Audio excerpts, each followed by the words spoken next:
Felice, bonjour. Bonjour. Quelles sont les nouvelles du groupe? Puisque forcément, j'imagine qu'on aura la sélection que demain. Il y a eu quelques joueurs qui ont été ménagés en tout ou en partie cette semaine. Est-ce qu'il y a déjà des joueurs qui sont, en plus de Zorgan et Knežević, d'office out pour dimanche? Ben non, j'ai pas envie de dire aujourd'hui que c'est totalement out. On a un point d'interrogation sur Isaac et sur Rio qui ont été ménagés cette semaine. On verra demain comment l'entraînement se passera, s'ils sont à 100% ou pas. Au niveau d'Adem, on sait qu'a priori, il y en a encore peut-être pour 2 semaines environ. Où est-ce que ça en est pour Steph? Steph, il évolue très bien. J'espère qu'il pourra réintégrer le groupe début de semaine prochaine. Et au niveau mental, dans quel état tu as senti les joueurs cette semaine? Forcément, il y avait beaucoup de frustration et de déception après le match de samedi. Mais... Beaucoup de frustration, beaucoup de déception. On sait qu'on analyse assez souvent, quand je dis on, l'extérieur analyse assez souvent les défaites par des manquements. Alors quand on est battu, il y a évidemment des manquements. Je pense que nos gros manquements à court trait ont été dans les réalisations offensives, même si on n'a pas eu énormément de situations, parce que dans l'ensemble, quand on a près de 60% de possession de balle et que sur une deuxième mi-temps, l'adversaire se présente l'une ou l'autre fois en transition devant notre gardien et qu'on a la possession, je pense qu'on ne peut pas parler d'un manque d'envie, peut-être à certains moments sur un manque d'intensité, sur le but qu'on prend. Donc on essaie d'analyser les choses objectivement, sans parler que de la défaite et d'avoir un maximum de positif. Maintenant, on est évidemment très déçus, très frustrés, parce que c'était un concurrent direct, donc on le sait, et on va devoir aller chercher des points ailleurs. Tu parlais de manque de réussite offensivement, enfin pas de manque de réussite, mais en tout cas de difficulté à être dangereux. Comment est-ce que vous avez encore réussi forcément à travailler ça cette semaine? On a travaillé que ça. On a travaillé tout ce qui peut nous amener à créer des espaces chez l'adversaire, à essayer de se retrouver en situation de frappe ou de concrétisation devant le but. C'est surtout ce qui nous a manqué la semaine dernière, même si on a eu 2 ou 3 situations énormes, ou avec peut-être un peu plus de confiance, ou dans un autre contexte, on aurait pu au moins revenir avec un point, et je pense que l'objectif qui avait été fixé au minimum aurait été atteint. Je pense aux 2 occasions notamment de Nadir. Avec un peu plus de confiance, on aurait certainement mérité au moins un point la semaine dernière. Tu parles de confiance, un des attaquants qui en a forcément peut-être plus que les autres, c'est Oday, puisqu'il a marqué 3 buts pendant la Coupe d'Asie. Il est revenu cette semaine. À quel point il a la fraîcheur mentale et physique, peut-être qui vous a peut-être manqué par moment et qui peut servir d'être demain Oui, on sait tous que Oday est notre meilleur buteur en termes d'attaquant, parce que je pense que Marco a marqué le même nombre de buts que lui, si je me trompe. Donc, au niveau des attaquants, c'est notre meilleur buteur. Donc, c'est certainement celui qui devrait être le plus en confiance. Après, je suis satisfait aussi de ce que je vois avec Sylla et des entrées, en tout cas, de la semaine dernière. Donc, on verra vers quoi je vais me diriger dimanche. Mais c'est vrai que quand un international revient en ayant marqué 3 buts, c'est bien pour son mental. Felice, bonjour. Kofi revient aussi de la Coupe d'Afrique, lui, avec Oday. Comment ils sont physiquement, mentalement? Est-ce que on sait bien, ils ont joué, ils ont voyagé. À quel point ils sont prêts dans tous les aspects? Ils sont revenus début de semaine. Kofi est revenu du week-end. Oday est revenu début de semaine. Donc ils se sont entraînés normalement toute la semaine. Donc si j'estime que je dois les aligner, ils seront prêts à être alignés, que ce soit physiquement ou mentalement.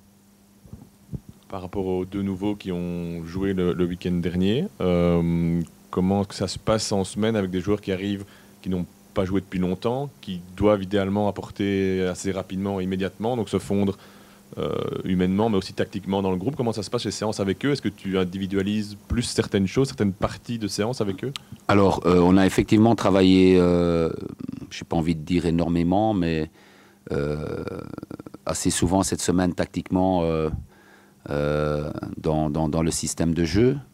Après, c'est sûr que ces joueurs-là, on leur fait faire du spécifique aussi, et je pense que le plus important, c'est d'abord qu'ils adhèrent au principe de jeu, et ça on le fait collectivement.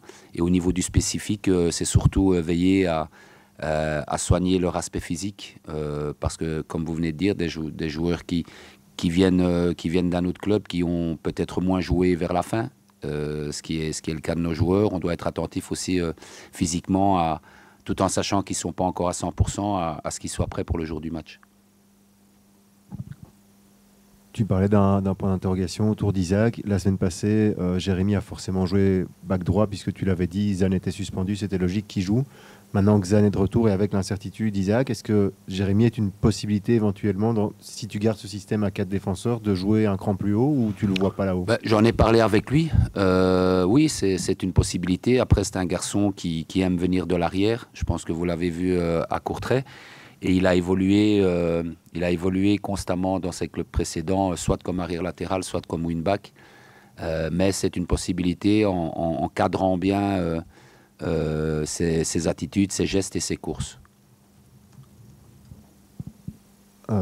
Quel genre de match tu attends contre Anderlecht, qui a forcément réussi une belle saison en étant deuxième au classement? On a malgré tout le sentiment que dans certains matchs, ils s'en sont bien sortis. C'est une équipe qui n'est pas toujours aussi dominatrice que son classement peut le laisser croire, mais voilà, quel genre de match tu attends? C'est une équipe, c'est d'abord une très belle équipe. On n'est pas deuxième au classement si on n'est pas une bonne équipe, si on n'a pas des bons éléments dans l'équipe, si l'équipe ne fonctionne pas bien ensemble. Je pense que c'est une équipe qui fonctionne bien. Ils ont des joueurs de grande expérience, et ils ont de la qualité dans certains joueurs de jeunesse. Ils ont fait des transferts, je vais dire, assez conséquents au niveau financier, au niveau de leur statut. Donc je pense que c'est une équipe qui va aller au bout pour jouer le titre. Donc on s'attend à avoir une très belle équipe en face de nous. Qu'est-ce qui seront les clés selon toi de ce match-là, outre peut-être ce que tu as déjà dit ces dernières semaines, l'intensité, etc. forcément, mais est-ce que tu vois d'autres éléments particuliers par rapport au match d'Anderlecht? Pour moi, la clé principale, et je le dis toutes les semaines, c'est pouvoir avoir cette grosse intensité, que ce soit en possession de balle ou en perte de balle pendant l'entièreté du match. À Courtrai, on ne l'a pas eu sur quelques situations, et peut-être que ça nous a coûté les 3 points, ou ça nous a coûté 1 point. On doit avoir cette régularité dans cette intensité, et puis on sait que quand on joue contre un adversaire comme Anderlecht, avec de la qualité collective mais surtout individuelle, on doit être prêt à défendre dans toutes les situations. Il y aura des imprévus, parce que quand vous avez des joueurs en face de vous, comme ceux d'Anderlecht, il y a des imprévus dans la qualité individuelle. On va essayer de prévoir un maximum de choses, et puis offensivement, on doit se lâcher, on doit faire beaucoup plus de courses vers l'avant, et essayer de jouer beaucoup plus souvent vers l'avant. Est-ce que tu estimes, entre guillemets, que vous avez, malgré le classement, moins de pression quand vous jouez contre Anderlecht que contre Courtrai, à Courtrai, qui plus est? Non, pas spécialement, parce que notre situation au classement fait qu'on doit tout faire, travailler comme des chiens, travailler comme des guerriers pour se sortir de cette situation-là. Et quel que soit l'adversaire, on doit avoir cette capacité à croire à cette victoire. Moi, très franchement, et c'est ce que je vais leur dire avant le match, c'est qu'à la sortie de chaque semaine, à la sortie de tous les entraînements d'une semaine, j'ai à chaque fois le sentiment qu'on va gagner le week-end. Parce que voilà, ils mettent de l'intensité, ils mettent de l'envie. Aujourd'hui, on a fait un gros entraînement de récupération, parce que les intensités cette semaine-ci étaient très hautes dans tous les entraînements. Et donc, on avait besoin de décharger les joueurs. Et donc, j'ai le sentiment, à la fin de chaque semaine, en préparant un match, que le match qui vient est le bon et qu'on va le gagner. Donc voilà, ils doivent avoir ça en tête, avoir cette confiance et avoir envie de tout déchirer.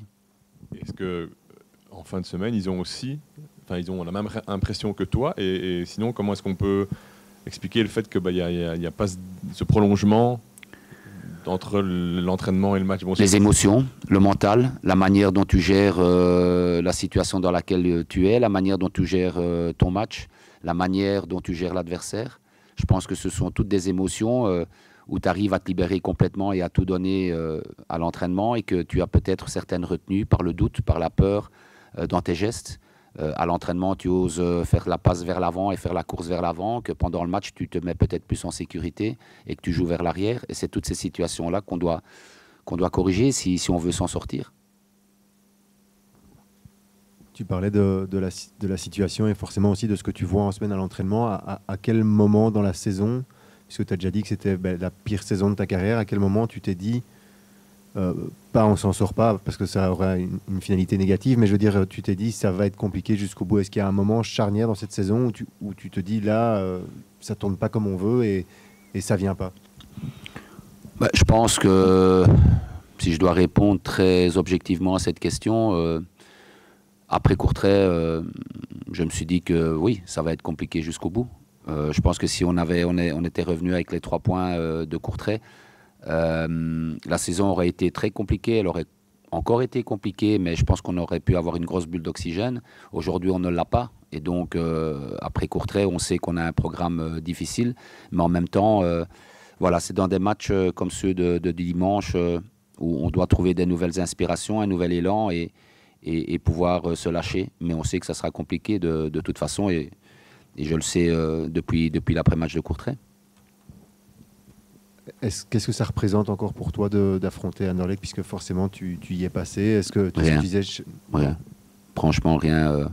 Ça ne représente rien. Le plus important, ce qui est important aujourd'hui, c'est que Charleroi reste en Division 1. Ça, c'est le plus important. Le reste n'a aucune importance. Mon passé n'a aucune importance. L'adversaire n'a aucune importance. Quand je dis qu'il n'a aucune importance, ça ne veut pas dire que je le diminue dans sa qualité.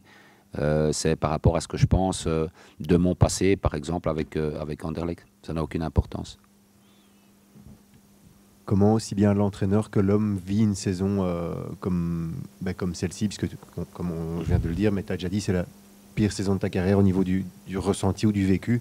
Comment est-ce qu'on arrive à garder la foi, à garder le moral, évidemment, qui est nécessaire, parce que si tu es négatif en semaine, ça ne peut pas marcher par rapport aussi au langage corporel avec les joueurs. Comment tu travailles?